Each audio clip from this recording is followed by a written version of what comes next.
Short note on morality play. A morality play is a genre of medieval and early Renaissance drama that uses allegorical characters to depict moral lesson and convey religious and ethical teaching. মানে এটা মধ্যযুগের এক ধরনের নাটক এবং এখানে morality provide করাই হচ্ছে উদ্দেশ্য। ক্যারেক্টারগুলো এখানে অ্যালিগোরিক্যাল হয়। This place where popular in Europe, মানে 1500 এবং 15 আর 16 সেঞ্চুরিতে ইউরোপে এগুলো জনপ্রিয় হয়েছিল এবং এগুলো পারফর্ম করা হতো অডিয়েন্সদেরকে এডুকেট করার জন্য বিভিন্ন ভার্চু বা মরাল চয়েস যেটা তাদেরকে জীবনে গ্রহণ করা উচিত এগুলো তাদেরকে শেখানো হতো। Characteristics of morality play. প্রথম বৈশিষ্ট্য হচ্ছে ক্যারেক্টারগুলো এলিগোরিক্যাল হবে। Characters are not individual but personification of moral qualities, যেমন virtue, vice or abstract concept.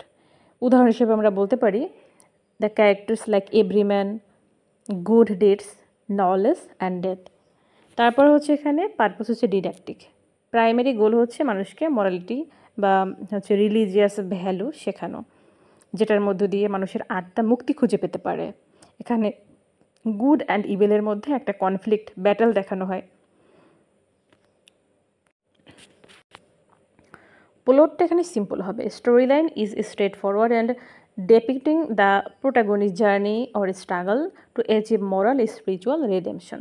Moral conflict দেখানো হবে, মানে ভালো এবং মন্দের মধ্যে কনফ্লিক্ট থাকবে, গুড অ্যান্ড ইভিলের মধ্যে কনফ্লিক্ট থাকবে। এবং এখানে দেখানো হবে যে প্রোটাগনিস্ট সে হচ্ছে খারাপ ধারা এখানে টেম্পটেড হচ্ছেন। তারপর হচ্ছে Christian theme, reflecting the dominant religious belief of the time. This play often emphasizes Christian virtue, the inevitability of death, judgment and importance of repentance and good deeds for salvation. মানে এখানে খ্রিস্টান থিমগুলোকে দেখানো হয় যে কীভাবে হচ্ছে মৃত্যু হচ্ছে অনিবার্য, তারপর হচ্ছে জাজমেন্ট, তারপর হচ্ছে এখানে রিপেন্টেন্সের যে প্রয়োজনীয়তা বা গুরুত্ব বা ভালো কাজ করতে হবে সেলভেশনের জন্য, এই থিমগুলোকে এখানে দেখানো হয়। Examples of morality play. Everyman, এটা হচ্ছে একটা morality play. One of the most famous morality play, Everyman, follows the protagonist everyman as he is summoned by death and must account for his life. Throughout the play, every man encounters personified concepts such as fellowship, good deeds, and knowledge, learning that the only good deeds can accompany to him to the afterlife. মানে মৃত্যুর পরে ভালো কাজগুলোই শুধু আমাদের সাথে যাবে, এই ব্যাপারটা এখানে ডেভেলপ করা হয়েছে। এবং এখানে ক্যারেক্টারের নাম হচ্ছে এভরি ম্যান। তারপর হচ্ছে দ্য ক্যাসেল অফ পার্সিভারেন্স, এটা হচ্ছে একটা morality play. The play depict the life of mankind, মানুষের জীবনকে এখানে ডেপিক্ট করা হয়েছে। Who is influenced by personified virtue and vice. The central theme revolves around the struggle for mankind soul,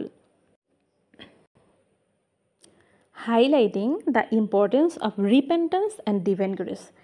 mankind, এটা হচ্ছে আরেকটা মরালিটি প্লে।